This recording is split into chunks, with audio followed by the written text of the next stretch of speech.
Britain is going through a really, really hard time right now. So I thought I would come speak to the Reform Party. So today, it's a very special episode. I'm going to be speaking to Nick Taylor, the chairman of Norwich Reform, about things like immigration, free speech, and hopefully we'll get a better understanding of the British situation. For Disrupted, I'm Melanie Bennett.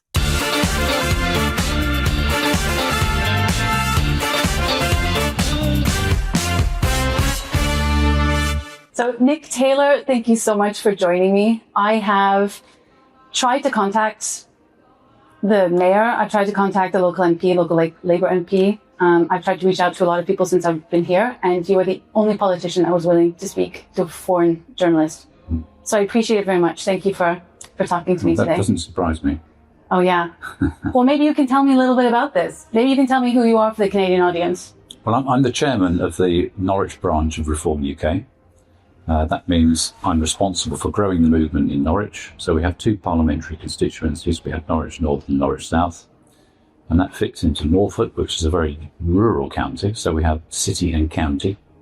And as you can imagine, the political thinking of people in the city is often quite different to the people in the suburbs and the rural areas.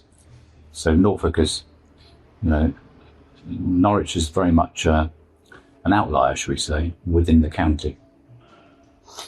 So I'm glad, actually, that someone from Reform is willing to talk to me, because Reform did not exist when I lived here several years ago, and it has absolutely taken off. I think this has a lot to do with, I'm going to call it the Patriot movement. People who are feeling very patriotic about their country, they see a lot of things changing in ways that are maybe not beneficial for the country, and your party, Reform, looks like it's absolutely sweeping the nation. I mean, how do you view that? Because right now, Norwich itself is quite Labour, but the rest of the county is very blue, which is a similar pattern throughout the entire country. If we go by the general election that was, 15 months ago, that is the case. But of course, only 15 months later, the voting preferences of people in Norwich has changed radically. So we find ourselves very quickly in a different environment, which bodes well for May elections, which are local elections, and bodes well for a general election, but that won't come for another 4 years.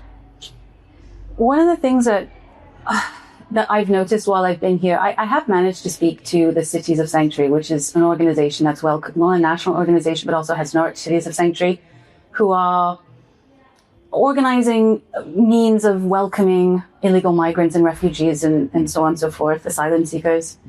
And at the protest, I attended the migrant protest at the Brook Hotel this weekend on Sunday. And it seemed to me very difficult to speak to the counter-protesters. As a foreign journalist, I don't really have any skin in the game. I want to speak to everybody. And get their opinions. And even the police were protective of the counter-protesters and not allowing me to speak to them, even though the local... Well, that's the usual pattern. I mean, the Brook Hotel, we have two migrant hotels in Norwich. Norwich has been designated as a sanctuary city by Norwich City Council, which is led at the moment by Labour and supported by the Greens. Reform UK don't have any seats on City Council because we haven't had an election. So our elections were cancelled in May. So county council elections were cancelled. That's the sort of country we're now living in, where whether the ruling classes at County Hall, which are the Tories, or whether it's the ruling classes at Westminster, connive to cancel elections. It is, for political expediency. But the Brook Hotel sits in Norwich. It's been there full of illegal immigrants for 3 years. And there is a catalogue of issues surrounding that hotel, which, and I've been to talk to groups of residents on more than one occasion at the Brook Hotel, in the sort of locality of the Brook Hotel. And, there is documented evidence of muggings, rapes. Many people this weekend told me about the incidents that have been going on. It's all in the public domain. The authorities know all about it. And the people that you find protesting every week are local residents. They're not bussed in from somewhere else. They're just local people who are concerned. The counter-protests say that that they see it as an anti-immigrant or anti-migrant. It's not. It's anti the policy of allowing undocumented young men, they're all young men, at 170 in that particular hotel, undocumented people into a residential area living in a hotel at the cost of the taxpayer. But there's another hotel in Norwich. Is that hotel for women and children? Yes, and that's why there's not a protest outside it. Because these people that protest, they want to make their voice heard, but they do not want to intimidate women and children. So there's a line over which they don't want to cross.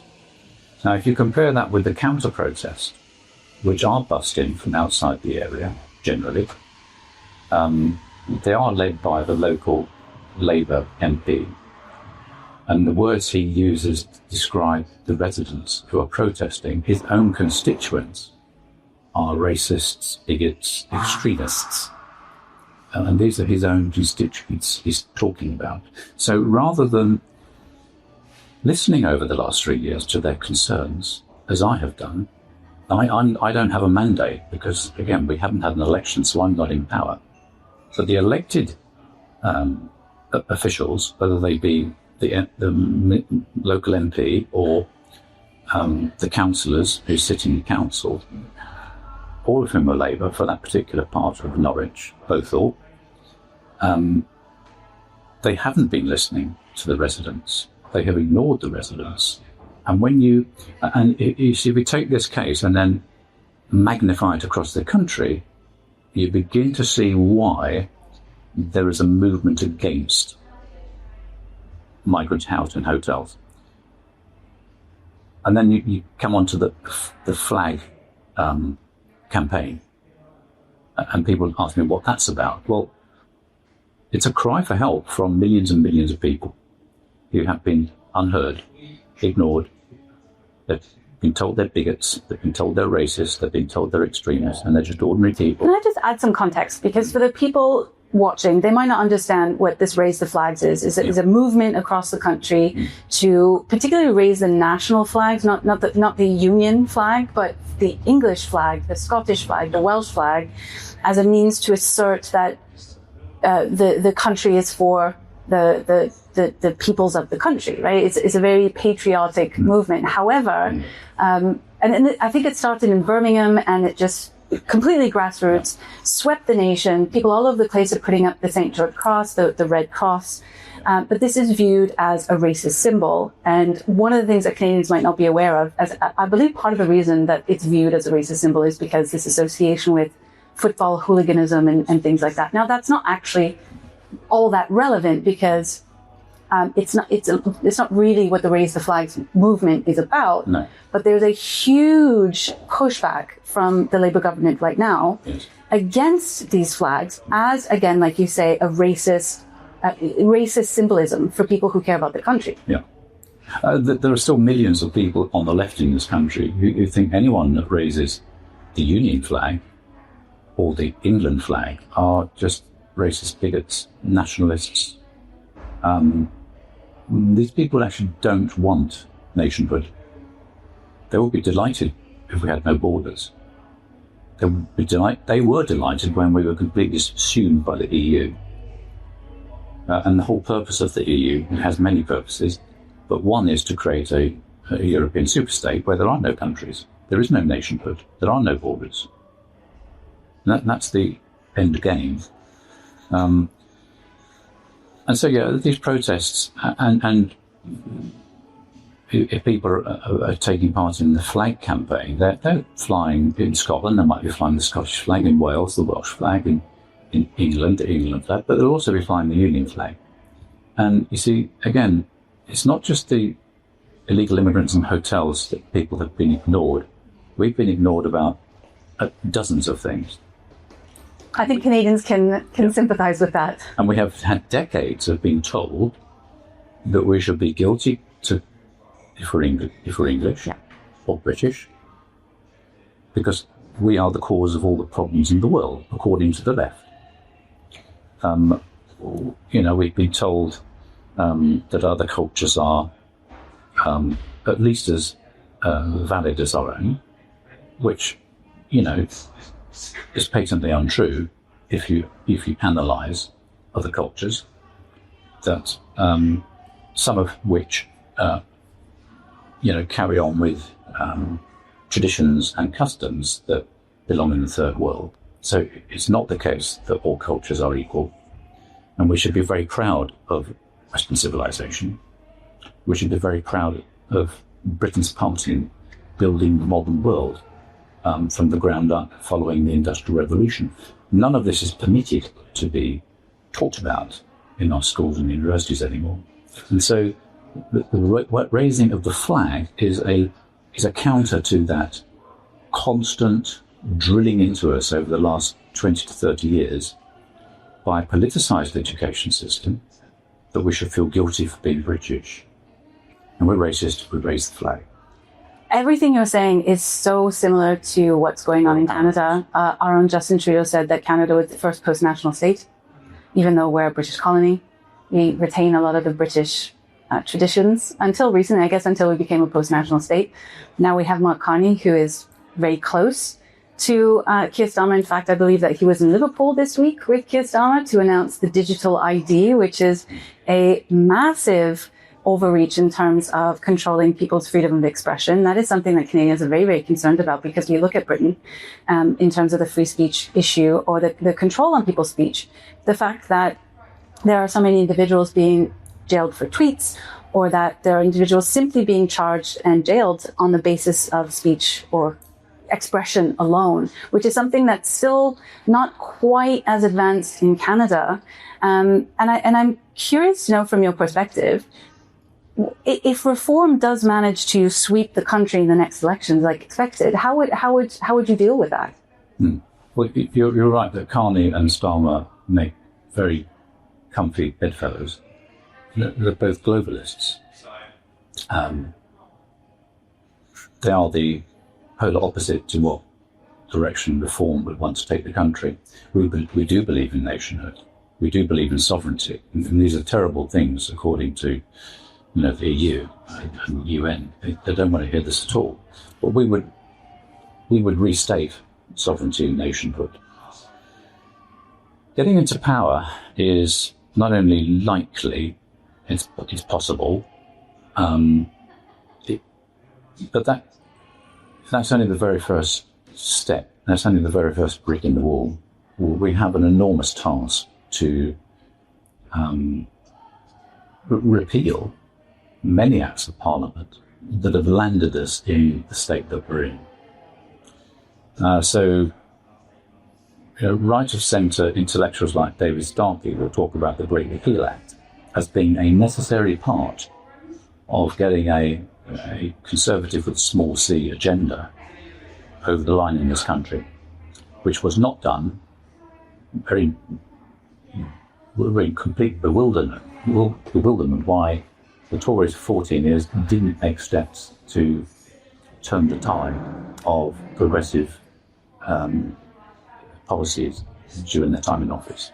Well, I heard Liz Truss, previous PM, recently say that anyone who got in power would have a difficulty repealing laws or changing these things because of the way that the system has been put in place now. Is that something you think about? Let's suppose we have a majority at the next general election, which will be in about 3.5 years. Because of the blob. I think she calls it the blob. I mean, it might come sooner than that, who knows? But with a government with such a huge majority, even though they're doing really terribly in the polls, even though every policy they come out with, whether it's digital ID, goes down like such a lead balloon in this country. So every policy they come out with, tax rises next month in the budget. For context, everyone, nobody likes Labour right now. Some people do. Some people do, but they're the most unpopular government that has ever been. Yeah, Keir Starmer's rating is the lowest for any Prime Minister on record. Yeah, so whether you're a socialist, whether you're on the right, on the left, doesn't matter. People generally are not fans of what's going on. Yeah. So They are, at the moment, we say they're the gift that keeps giving. So every time they come up with something, we move forward. So it's almost like we don't have to come up with anything. We just have to wait for them to come up with the next stupid idea. But getting into power in 3.5 years, as I say, it's only the beginning. The very first battle we will have is that we will not have any lords in the House of Lords. Now, there's about 850 lords in the House of Lords. Now, as a party, we feel that the House of Lords is an abomination and it ought to be abolished. Should there be a second chamber? Maybe. Should it be very different to the House of Lords? Of course. But when Nigel Farage goes in to see the King and is asked to form a government, the very first thing he will have to ask for is instantly to have 400 lords, reform lords. Because otherwise, nothing will get through the House of Lords. So is that like the Canadian Senate, where they could actually stop? Second House. Yeah. Now, you could say that the Lords is advisory and Parliament has supremacy. But what we don't want is for legislation to go into the Lords and for it to be sitting there for months or years. We wouldn't get anything done. And that's exactly what they'll do. So that's the first hurdle, is the House of Lords. The second hurdle is the legal apparatus that's been erected. The managerial state. Mostly put in place by Tony Blair. He's a lawyer, Starmer's a lawyer. They knew that the way to ensure against a right-of-centre government changing things in the future was to entrap everything in a legal apparatus. So whether it's the Human Rights Act, the Equalities Act, the Climate Change Act, the act that makes it almost impossible now for the government to choose judges, we just want to have judges who are, dare I say, a bunch of leftists. All of these acts of parliament that have been passed, and then Theresa May passed the Net Zero Act. So all of these have been put in place, and it's very hard now to move forward with our agenda unless we have a Great Repeal Act, which would in one fell swoop take all of those out, which the Tories should have done, but they didn't have the courage. We have to have more courage than any government that has ever been before. So this is the first time I hear about this, a Great Repeal Act. And it seems to me that sounds like an act to just say, listen, we need ease to repeal things when we identify them. Is that about correct? What would this be? It's about taking out several acts at once. But of course, if you one act to take them all down. If you take out the Human Rights Act and you exit the ECHR, you've got to replace it with a British Bill of Rights, which does protect people. Well, of course, people should have rights, but we just don't think we should be beholden to an international court that does not have our interests. Well, British rights for British people, perhaps. The British people, no. And don't forget, a lot of people say, we can't lose the ECHR because we won't have any rights. Well, Britain invented human rights. Well, the Magna Carta. Yes. Yeah. And over centuries, we've built in the rights. I mean, starting with very basic things like property rights. Without property rights, you can't build a proper country. You can't build a legal framework. You can't then give people other rights. So it starts with very basic things, the right to free speech, and then you build upon that. We've been doing this for centuries. The legal apparatus that we created, dating back to 1250, has been used, as you know, as a legal apparatus for much of the modern world. This is great. It all sounds wonderful. However, there is a hurdle. Even though there are many, many people, both in Canada, in Britain, in all of the English-speaking world, who are fed up of what's happened over the last 10, 20 years or so on and so forth, there's still a pretty big oppositional force from, and I hate to say it, but the left as a big blob of individual, identitarian, well, whatever you want to call it, who are a small number, actually, at this point, I believe, but very, very dedicated to their cause, who would not have anything of what you're talking about. And we've seen in America, Charlie Kirk being assassinated, the level of violence that they're willing to engage in. Just this week, one of our scholars, Francis Widdowson, was talking about truth and reconciliation, doing this, what she calls street epistemology exercise, at a university, and was completely mobbed by the indigenous protesters. And we see this escalating violence. And so I imagine it would be the same thing here in England, if people were to take that on. And one of the questions that I've been asking everyone so far is, what are the efforts to increase this? Everyone says we want to increase dialogue, and maybe that's the solution, maybe isn't, but how would you deal with the inevitable, possibly violent pushback? Well, that is a huge hurdle. And sometimes people ask me, what are the reasons for the fact that there is so much division today? Yeah. Well, when you have a consensus that has dominated for the last 30 years, where you see a Labour or Tory government come in and nothing changes, and that is because the key thrust of their policy is the same. Mass immigration, higher taxes, a bigger and bigger state, net zero resulting in very expensive energy, deindustrialization of our country. These are the big ticket items, aren't they, in our country and in many other countries like Canada. And the two-party state agrees on all this stuff. Yeah. When you suddenly have an insurgent I think party, we call it the uniparty. Yeah. So there is not a great division when you swap from Conservative to Labour and back again. But there is great division when an insurgency party comes in and wants to drive an agenda that is opposed to the consensus, or should we say the old consensus.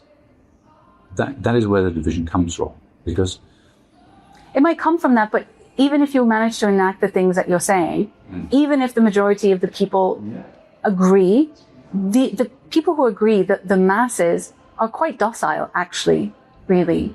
The people who aren't, the people who would push back very, very strongly, right, because are not docile. Many people voted Labour in 2024. They're not particularly ideological. They wouldn't call themselves leftists. No. They might call themselves centrists. And most of the time, they don't think about politics at all. Yeah. They might think about it at election time. So we folk that live in this sort of political world, and we watched it for years, we're rare. Most people are generally not watching it to the same degree as we are. And so there's a lot of moderate centrist people who voted Labour, who probably won't vote for them again. So you're right, the group of people that are most nose out of joint about what we might propose is actually relatively small. Small but active. Very active. And they also sit, the rump of them sit in the Labour Party. Of course, many of them have decamped to the Greens, and many of them will decamp to the Corbyn Party. Yeah.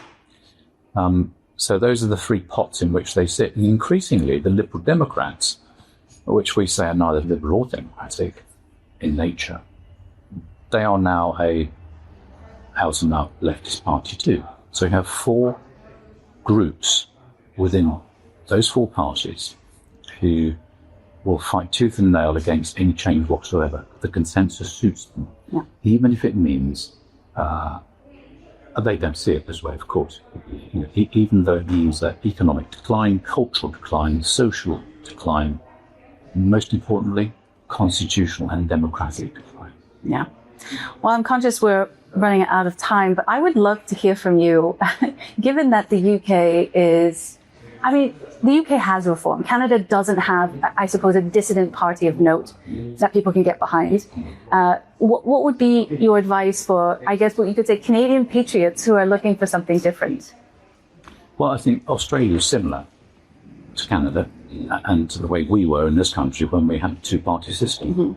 You had two main parties that are actually not that dissimilar. Not a clear blue water between. You might say the same about New Zealand. What is required is a party that actually isn't content with the status quo, that does want to offer something different, and that's very hard. It takes a lot of courage. And you wouldn't have Carney if you had that movement. So, well, people tried. People tried, but we just failed. Trump got in the way, threatened to annex Canada. I think that was that for us. Our own racist flag became the symbol of nationalism. Yeah. So, I mean, if I give you an example, I joined the party when we were polling 6%. Yeah. That was only 2 years ago. So do you think Canadians just need to hurt more before they're willing to develop a movement or get behind a movement? Is that what you're saying? Well, you haven't got a Nigel Farage. No. He is the most influential politician in Britain. Yeah. He's been doing this for 30 years. He is a Renaissance man. He's had to reinvent himself several times. And he's had to reinvent himself after very serious illness. He's had to reinvent himself after a near-fatal plane crash, after a near-fatal car crash, after defeat, after defeat, after defeat.